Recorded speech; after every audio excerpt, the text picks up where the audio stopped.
All right. LDBC, this is your boy Coach Shelton Harrison. You're live on the Coach Shelton Harrison Combat Sports Show live. Okay, guys, this gentleman that you see on the screen, okay, you see the one that looked like a wrinkly old testicle sack. That's right. His name is Bigoted Barry. That's right, Bigoted Barry.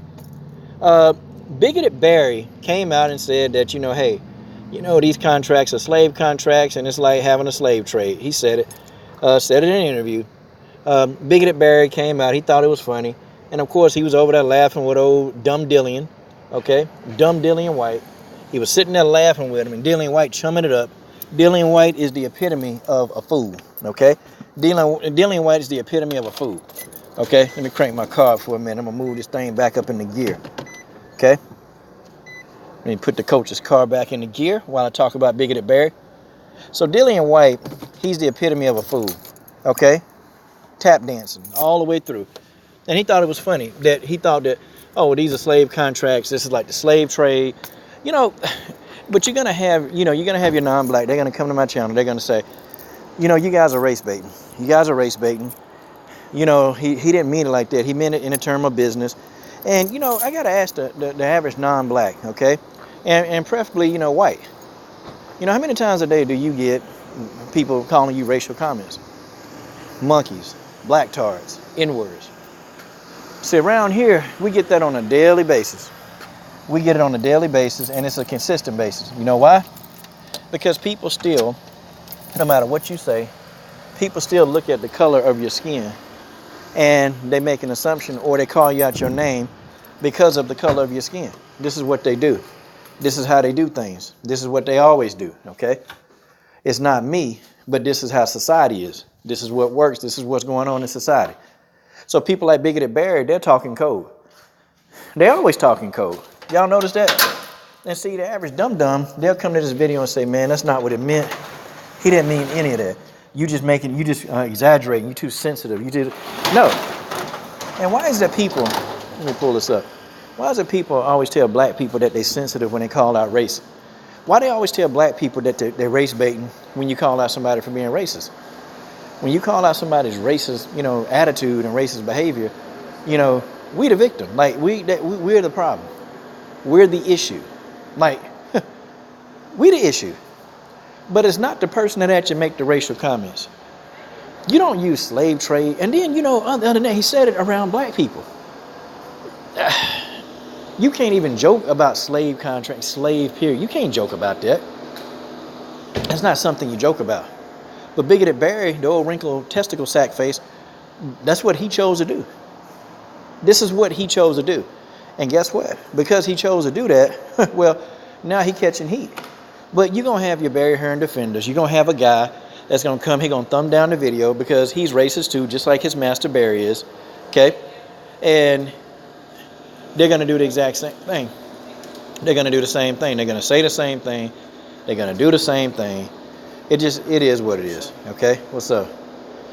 Y'all go ahead and just get that jump rope. We're going to get this and get it and do what we got to do.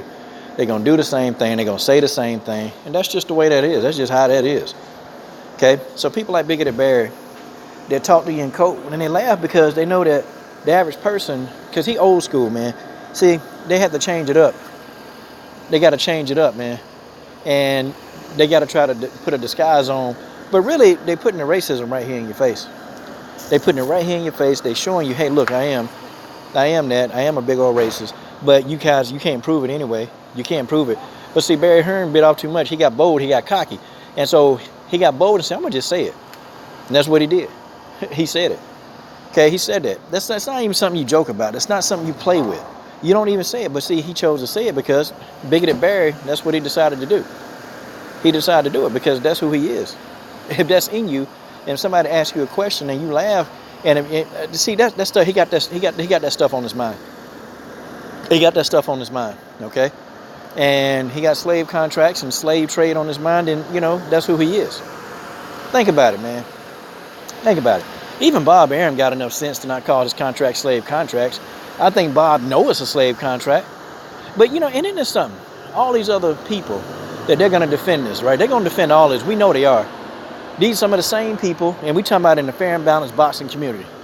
Fair and balanced boxing community, these people, they're going to come out. You know what they're going to do? They're going to defend this. Or they won't say nothing about it at all. No, they won't say nothing. They'll just say, oh, you LDBC guys, you're race baiting again. You're doing this. See, that's what they're going to tell us. But lo and behold, here go the thing. Here go the thing. They don't make a video about it because, man, I just want to talk boxing. I don't care about this stuff.